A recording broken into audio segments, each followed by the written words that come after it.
Wow, this is a really special treat because normally when I do an EVs for Everyone episode, I'm either talking to myself, talking to one person. Now I'm talking to three automotive legends, and we are going to talk about used EVs. So we are going to start off with a quick round of introductions, and it's going to be real simple. Who are you? What do you do? And what was the first car that you ever drove as a teenager? Chip, I'm going to start with you. Who are you? What do you do? And first car? My name's Chip Jeppy. I own hybrid and electric car sales. I'm in Nashville, Tennessee, and my first car was a 1992 Honda Civic hatchback. Nice. Manual transmission. Oh, I love it. Love it. Can I get the three questions again? No. So, I'm Scott Lear, president of Battery for Life. We are the first and only insurer that does lifetime battery coverage on EVs, hybrids, and gas vehicles. And the first car I ever drove was a 1985 BMW 325e.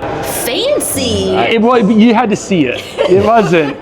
But yeah, this was in the 90s. It's nicer in your mind. Fair enough. It was a nice car. Fair enough. Sunroof. Nice. So I'm Gary Pretzfeld, owner and founder of Auto Trust USA here in South Florida. The first car that I ever drove was a 1983 Mercedes-Benz 380 SL. Whoa, two fancy guys right here. So the first round of questions is using our whiteboards. You know I like to get interactive here on EVs for Everyone. So we are going to get a set of questions. Don't think too hard about it, okay? But you will be writing down your answer. When I ask you to reveal the answer, you will reveal it. But until then, you will keep it a secret, okay? So, first question for everyone is, the biggest EV battery replacement quote you've ever seen on a used car, give me that dollar number. We're gonna have Jeopardy music in the background. Do not reveal your answer yet. Wait till everybody's in. Count of three, you're gonna reveal your answer. 1, 2, 3. Let's see, 43,000. Scott, a lot. It was a McLaren. Yeah. Oh my gosh. Wow.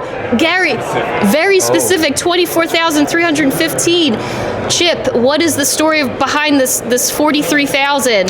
2019 Nissan Leaf ran over a trailer hitch in the middle of the road and damaged the subframe, the battery, all the wiring harness, everything underneath of it, and the total estimate was $43,000. 43. So Oh my. MSRP on that? we sold the car for $19,900 6 months prior. Oh my gosh. That makes sense. So, whoa. so the insurance company totaled it. This was an insurance claim, Wow. and that totaled the car. Oh my gosh. Yeah. But that was from a Nissan dealer. They drove it in there, and that's what they quoted. That is absolutely insane. Scott, tell me about this McLaren. From what I can tell you, probably for legal reasons now, it was actually nothing to do with Battery for Life, but it was McLaren's first electric vehicle. Came out with a few years ago, and the gentleman who bought it, there's a pad, a charging pad that you take it on over, and it wasn't charging. And McLaren's, the only way they could fix it is literally fly the engineers over. There were two of them from Europe to this guy's garage, and they worked on it for a long time, and it was a lot of money. Not like that percentage of MSRP, but it was a lot. Yeah. It was one of the first Teslas that I had bought that had an issue, and before I knew anything about fixing them, I had a mechanic that said he could fix, that he knew how to fix Teslas, and he ordered a part, put it in, and did not really know what he was doing very well. And on the drive back from his shop to my store, the battery was flooded because he didn't put the parts in properly, and then it ended up having a massive repair bill from Tesla. Oh my gosh. So that person lied and they didn't know what they were doing. Yeah, and he paid me in a settlement. We're going on to the next one. This, Scott, you're going to have a different question than Chip and Gary. Chip and Gary, how many extra used EVs per month does Battery for Life help you sell? And then Scott, how many batteries have you replaced? The number. the number. Reveal your answer now. All right. We're going to start over here with Gary. 6 to 10. Yeah, so we actually, like most EV dealers and EV customers that all want lower mileage units, we actually, once we were able to start working with Scott and the battery warranty, we were able to push the mileage up a little bit and tap into a market that we hadn't previously started acquiring customers from. So that's been a pretty amazing opportunity that we've got and worked out to, awesome. Which about 10% more sales. Yeah, look at that. Okay, so Chip. I'm about 10% more with the battery. We've integrated the battery for life warranty totally into our sales process. We bring it up at the very beginning. Obviously, range and how long the car will last comes up every single time you're trying to sell a car, and we just hit it well. It will last this long, but if you're really concerned about it, we have a great product that will cover it for the lifetime that you own it. And anytime we're presenting numbers, we present one with and one without, and we let the customer decide, and we track it to about 10% more sales. So. Awesome. Now, Scott, you're in the hot seat. Yeah. You've replaced hundreds of batteries. Yeah, we've definitely replaced hundreds of batteries. And I will tell you, every time we learn something new. Sometimes not in a good way. Yeah, we've definitely learned something new, and because we're seeing such growth with examples like this, right? Yeah. And the batteries ultimately fail. 12 big, all of them. Keeping that in mind, everyone erase their answer. The next is going to be a bit like Pictionary, and I am going to ask you to draw a quick sketch, a doodle, if you will. Draw a quick sketch of what the customer's face looks like when they hear your battery replacement could cost up to $20K. Quick sketch. I'm looking for some Picassos here. The count of 3. Everyone's going to reveal your answer on the count of 3. 1, 2, 3. That was really good. That's really good. That's pretty good. That's really good. Wow. That does look very Things you Simpson. learn, I win. No, you totally won. You definitely Yeah, won. yeah. So I'm just. Wait, Yeah. wait, So- Scott. Why does yours say 250? Well, because that's how much the battery pairs with battery for life. Oh, so I got it. normally get the what? It's only Yeah. 250, and then they're incredibly happy. Oh, and then so you flipped it around on its IC. All My right, first podcast. you were. I know. You flipped it around. All right, everybody erase their answers. You will not need your whiteboard for this next portion here.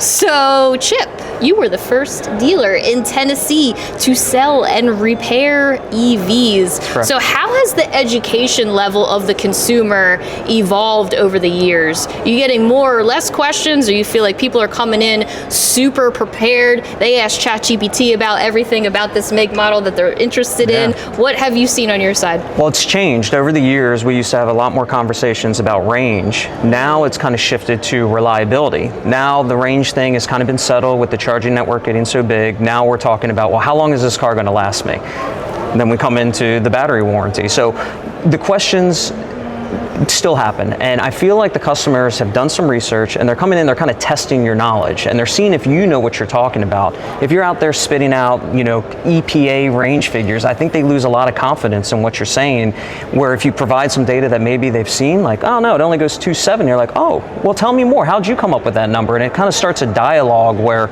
we can continue the sale, but not as in a sales way, more of just a conversation. And I think everybody will allude to that selling these cars is a little bit different. It's more conversational than pushing it. Exactly. And it's interesting you hit on that nuance that maybe people in the industry won't pick up on how that conversation has evolved over the years. So Gary, same question for you. What are you seeing on your side? How is that conversation with the customer different?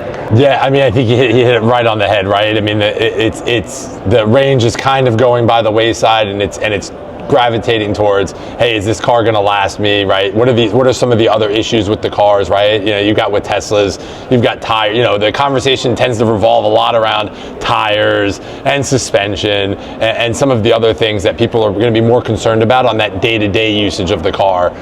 So we're having that conversation a lot about, hey, you're going to save money, your insurance, right? You're talking about insurance with a lot of customers and that stuff, which is good that you're no longer talking about the range. Yeah, so I think with both of these guys have have is the ability to really understand the EV because that's their focus. So they'll do state of health reports and they can educate the customer on that, which is perfect. That's why if you're looking for an EV, you should go to an EV specific dealer, I think, right? The flip side of that, where the education really needs to come into play with franchise stores, is a lot of the franchise stores will just turn and burn that car, right? So example with Tesla, to understand and a lot of times to do a battery report utilizing Toolbox 3, which is an API that we have on our website, you have to be owner of record.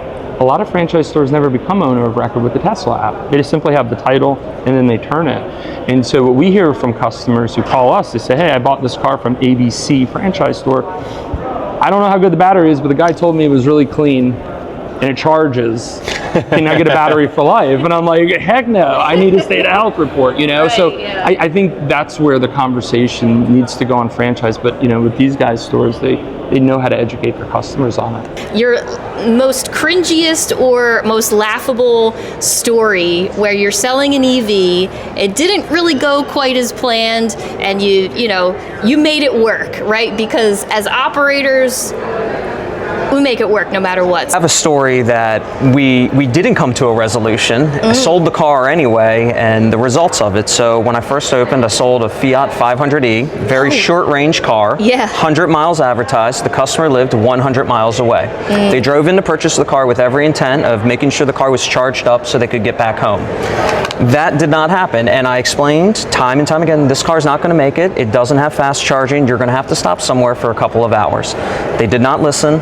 I offered to tow the car to the house, ship it back to them, drive home, let me ship it to you in a couple days. It will be there by Monday. Yeah. They didn't want to do it, and they ended up driving back, and within a few hours, they were on the side of the road trying to find a charger, had to sleep in the car to charge it with a level 1 charger overnight. What? It was a total disaster. But once they got the car home, they were very happy with it, and it suited all of their needs. They just thought it would go farther and didn't want to listen to what I had to say. Yeah, that's so crazy that they didn't listen. You were telling them the gospel truth. Yes. And then they were This was early, so this was 2022. So still early days. Yeah. Who's this guy selling them? He doesn't know. He Fiat doesn't. knows better than this used car dealer. Right, Now that conversation has shifted for sure, but that was one that was, okay, don't sell that car next time or enforce we're shipping it to your home. You're not going to make it. Yeah, you're like, I need to take a pause here. I actually had a customer purchase a Tesla.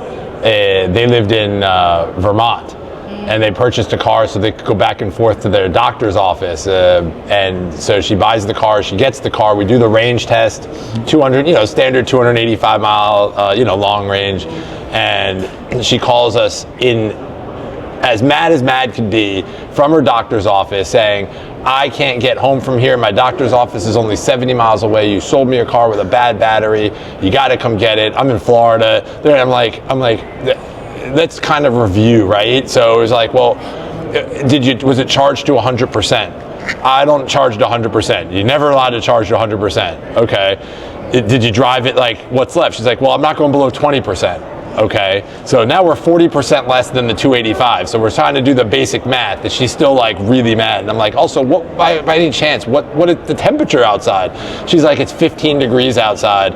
And I'm like, okay, did you precondition the car? Of course I preconditioned and heated the car. Okay, so you went from 285 to 210, then preconditioned the car, and then drove it with the heat on 80 miles. We were like, well, you were lucky that you made it to the doctor's office. And she swore up, and I mean, I never had anybody as mad. You would thought that she was gonna. She wasn't good. Yeah, was not good. She went to Tesla, had Tesla do the battery test. Tesla told her the exact same thing, that the battery was absolutely fine, and we checked in on her, and obviously we never heard back from her again. The thing is again, it's like back to that education conversation that you have to, exactly, that you need to be having. So, Scott, one more question for you. So a lot of times we've got 5-6-year-old EVs with warranties that are about to expire, right?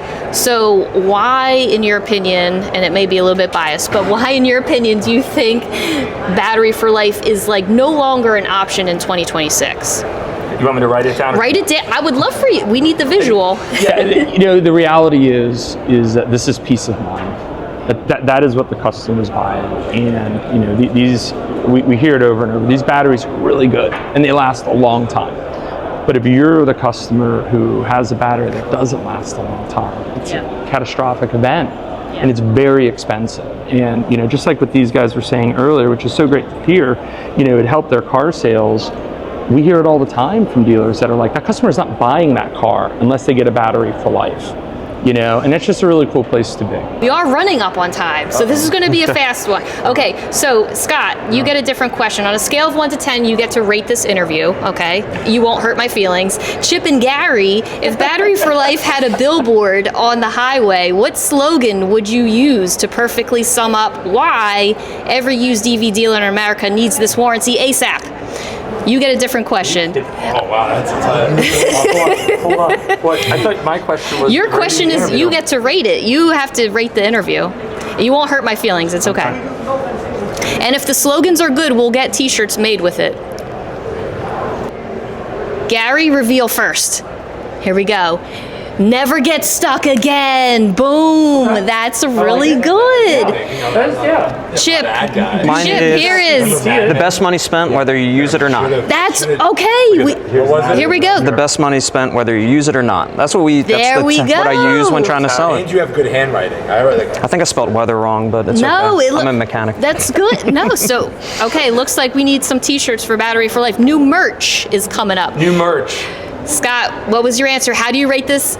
The Russian Judge 9.5. 9.5. That's so good though. Oh my gosh. Hey, just get- Thank you. Yeah, that's awesome. Man. This is great. Thank you so much for joining me. Thank you so much for being on the show. Chip, Scott, Gary, this is lovely to be here in Miami with you. Thank you for playing along. Thank you for being participants of this episode. Thank you. Thanks for having We're us. done. Yay! Yeah, we're done. That We did was it. awesome.